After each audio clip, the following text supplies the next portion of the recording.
So let me start with this famous Chinese proverb that says, I hear, I forget. I see, I remember. But when I do, I understand. How well is this used as a strategy in invisible selling? This is a very powerful strategy of invisible selling. One of the biggest phenomenon is the phenomenon of Kickstarter. So you got people there who have a prototype of a great product, and they come into Kickstarter and they're saying, why don't you place an order for this product? I haven't started it yet. I haven't started manufacturing it yet, but when I collect a certain amount, I will start manufacturing it and you'll be one of my first clients.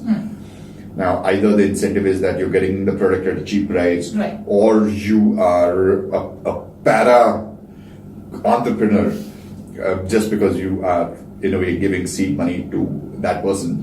Plus, you're participating in the growth of that company or that product. So that's a big, big high. A friend of mine has said that he has ordered an umbrella which hides its wetness once it's shut. Because one of the problems with umbrellas is, let's say you get into a car or you bring the umbrella into your house and everything gets wet. So this folds in a certain way where the wetness is preserved inside the umbrella and then you can wet and dry it some other way.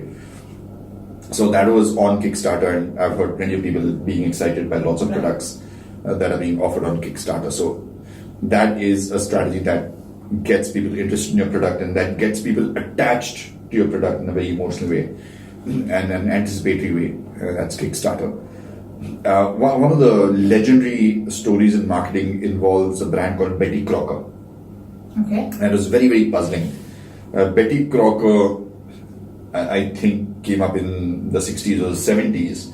That was the time when more and more women had started working and they were facing huge time pressures. So these guys think, oh, this is a no-brainer.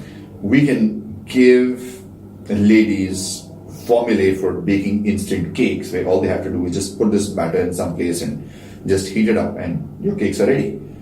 Now, to their utter surprise, this was a big flop. Nobody wanted to buy it. And they were wondering, what's going on? This seems to be a no-brainer and it's flopping very badly.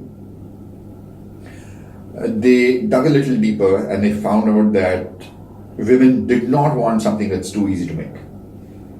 And they wanted they love challenges. They love challenges, or at least they should get the feeling that they have toiled hard to satisfy their families and their children and so on. So they just added some superficial changes where they had to do something very, very light, like just crack open a few eggs and put the batter in. Yeah, like separate some procedure mixture and make it more DIY. Yeah, that's right. So I don't think that was a substantial increment to the effort that was required to make the cake. But then the message in the mind was, oh, I have made this cake.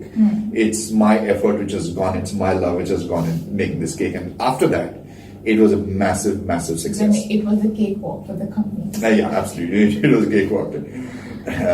Talk about having your cake and eating it too. And the third example that I want to give is one of the largest brands in the world. The owner, Ingvar Kamprad, was rumored to be the richest man in the world at some point, and that's IKEA, which has recently started in Hyderabad, and it is blowing people's minds. If you looked at the press coverage of IKEA on the first day that it opened, it was a virtual stampede. It was much better than anticipated, and I'm sure IKEA is now suddenly looking at India in a much bigger way. One of the biggest reasons why people buy IKEA is obviously because of the cost. It's low cost compared to ready-made furniture. But the other thing is people then have to assemble the furniture at home, and they obviously are a very smart, a very brilliant company. They make sure that it's not too difficult to assemble, otherwise people will not buy it. But then even if you spend 5 minutes assembling something, you then start liking it because of the commitment and consistency principle that we've discussed in previous videos. Like you feel more attached to this particular product because you assembled it. Yeah, it's your creation. So the more you get people to participate in your product or brand and build an emotional association, the better it works for business.